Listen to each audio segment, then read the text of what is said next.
Hello everybody and welcome back to the Kings of Horror. Every day this month we're looking at the works of Stephen King on the big screen. And today we're looking at one of them. This is Children of the Corn 2: Final Sacrifice.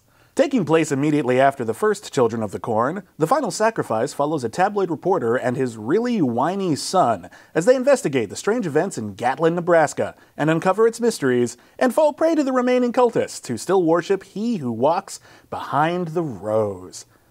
You know, I'm trying to be nice. This movie sucks. This movie is very, very, very bad. This movie sets the entire Children of the Corn franchise, words that shouldn't be put together in the first place, but it sets it all off in the wrong direction. The idea is that all children turn homicidal. Not a couple of children sometimes are. In trying to explain the events of the original Children of the Corn, they can't even pick what the explanation is. It goes from he who walks behind the rose was real, to hallucinogenic corn fungus, to ancient Native American prophecies, to Einstein was right.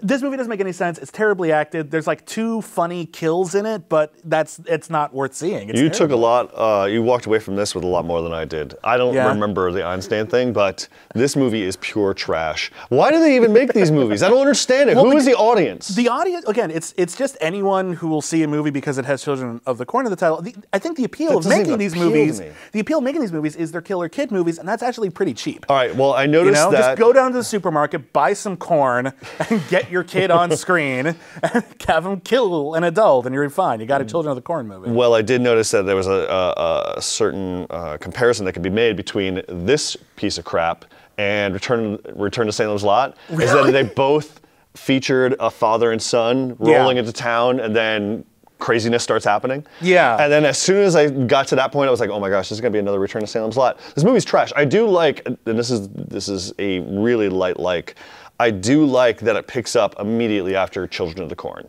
I like that it does feature, you know, kind of like the effect that the murder spree has on the public. They talk about it, but it's not really explored in any interesting way. That's why I said I like the setup. Yeah. I like that.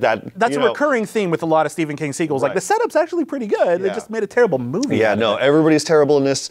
You know, you've got that lead singer from AFI, but not really. He just looks like a lead singer from AFI.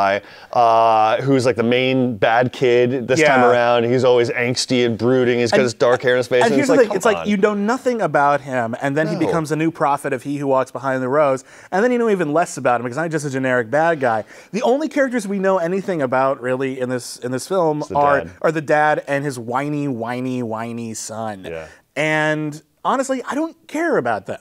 There's no reason to care. And there's that whole thing with the Native American character. Who's actually like, and I gotta tell you, this guy's a really good actor, actually. He's like, you see him, it's like, oh, you deserve a better film. Like, I'm not saying you're Oscar worthy or nothing, but he's like the standout in this film, and he has the worst dialogue about corn fungus, and, oh, you look at this rock, and this image on the rock means that someone will one day defeat. Oh, and Einstein was right, because Einstein said, if I don't know it, God probably did it. And I'm like, that's not an explanation. And corn fungus? Give me a break. Listen, Bibbs, we're wasting our breath on this movie. I'm going to give this one 0 out of 5 Kings. I think this is just pure trash. I can't even believe I sat through this again just for this series. I blame you. So yeah, 0 out of 5 Kings. Junk. You know, I've seen worse films in the Children of the Corn franchise, believe it or not.